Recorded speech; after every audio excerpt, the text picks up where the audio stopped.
Hello again.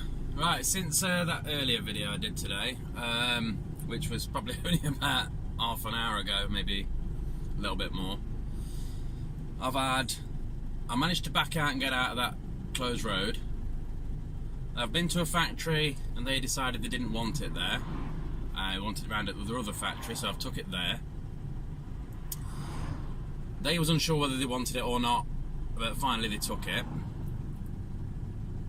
Coming away from there, I went to another delivery and there was a lorry broken down on a bridge.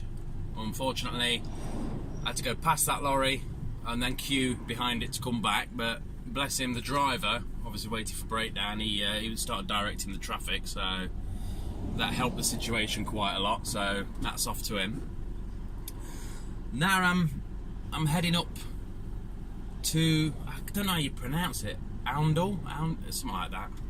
It's not far from the A1 anyway, and I've been sat in this for about 15-20 minutes now. I've had 2 fire engines and an ambulance come past, so more delays, unfortunately. I just hope it's not a bad one and you know nobody's sort of seriously hurt or anything, but 2 fire engines is quite well, I don't know how many fire engines is a lot.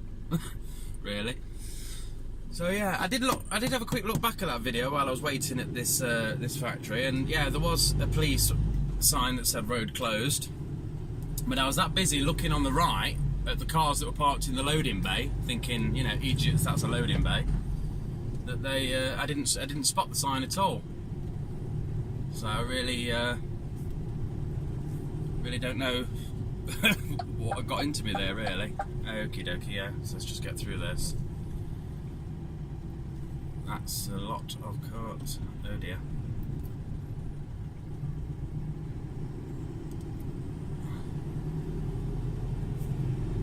And we're through. Yeah, no, I hate to see accidents. It's one of them things that sort of brings it home to you, doesn't it? You know that you're out here every day, and it's it can be a tricky. Well, it's dangerous at the end of the day, being out on the road, isn't it? You know. In fact, this morning I was on my way. I was 6:06, I think it is, between Nottingham and Melton, and I'd pulled out the Long Clawson turning, and it was really foggy up there. And this, I don't know if it was about a 7.5 or maybe it was 12 ton lorry behind me. And I pulled out, and he come flying up out of nowhere. Tried to go around me, and it was on a bend.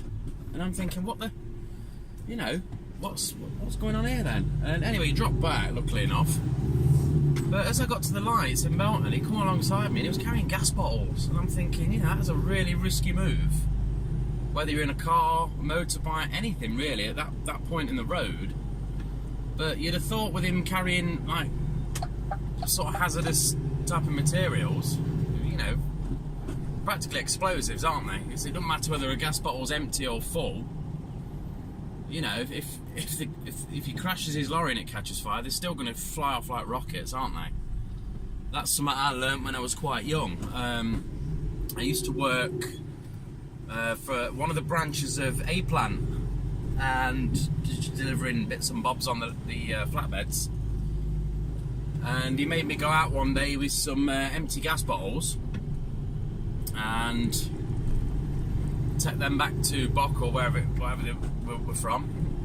And I rang my dad. I was talking to my dad while I was waiting at the place, and I told him what I was carrying. He says, "No, you shouldn't be carrying them. You're not licensed to carry them." That's what he said. It's all right because they're empty. He says, "Yeah, but the fire brigade don't know that if you crash, do they? You know, so." Yeah, I think back. I don't know. You need your ADR or something for that, I think. Don't quote me on it. I might be wrong. But yeah, so I was carrying gas bottles, and I shouldn't have been doing. But I was very young, quite young back then. I've not been past my test that long, I don't think. Can't rightfully remember. But yeah, so that's another story anyway. And wow, this has caused some queues. This has. Mind you, it's not a good road, is it? Really, when you think about it, it's no dual carriageways or anything. And I find Northampton to be one of them places where you do, if you come at it from, I quite often go to the same place, but I won't go the same way because it always sends me a different way. If I'm using the sat nav, it seems to send me a different way every time. And a lot of them ways I end up having to divert because there's a hell of a lot of 7.5 ton sort of limits. And I got caught out earlier because I was, it told me to go left, so I went left, and I got down there and the bridge was 12'9", and I'm 12'10". So I ended up going, I think about a quarter of an hour out of my way to go round it because, you know, I didn't know, I don't know the area that well, so it can screw you up a lot.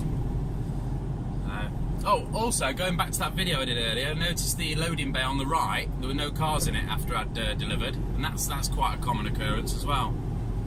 You get there, you can't park, so you have to dump it somewhere further out, and by the time you leave, everybody's buggered off, and the loading bay's free.